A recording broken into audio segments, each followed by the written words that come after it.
'Di ba?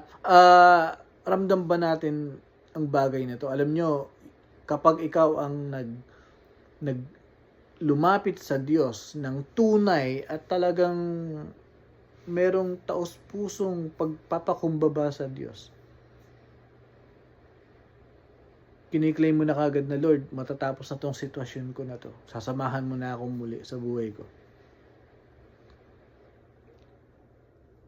At maganda pong isang character yun ng isang mananampalataya na kapag siya ay nagkasala sa Diyos, mayroong consequence, pero alam mo na yung tag-ulan ay matatapos din at magkakaroon din ng tag-araw.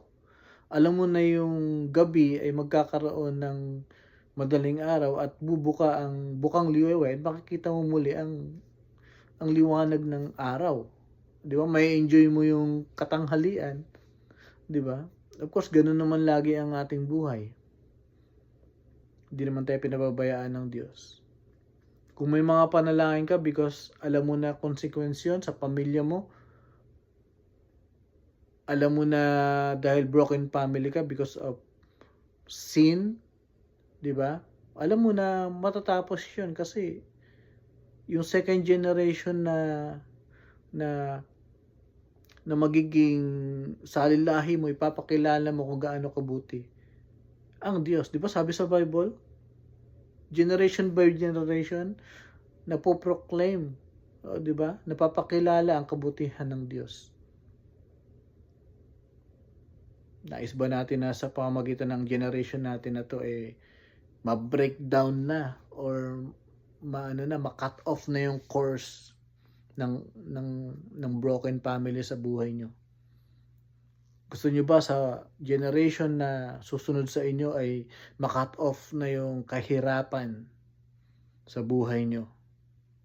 Gusto nyo ba yung second generation na susunod sa inyo ay ma-cut off na yung course ng kasalanan ng kung ano man yan?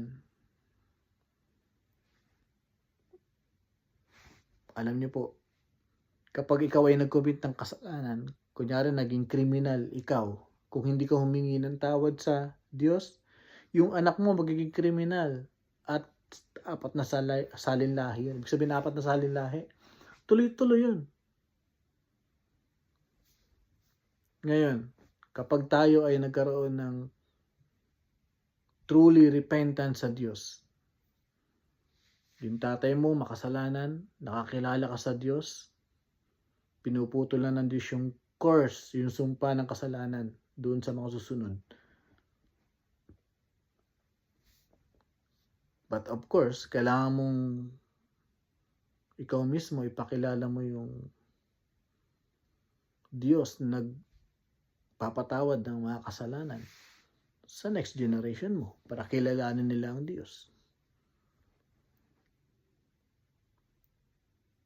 Well, hindi ko na nasunod yung outline na binigay sa akin, but doon lang naman tumatakbo yan. Gaano kahalaga yung godly sorrow. I mean, ang pinaka-ano lang naman dito, yung spiritual na lesson dito, kailangan natin mithiin.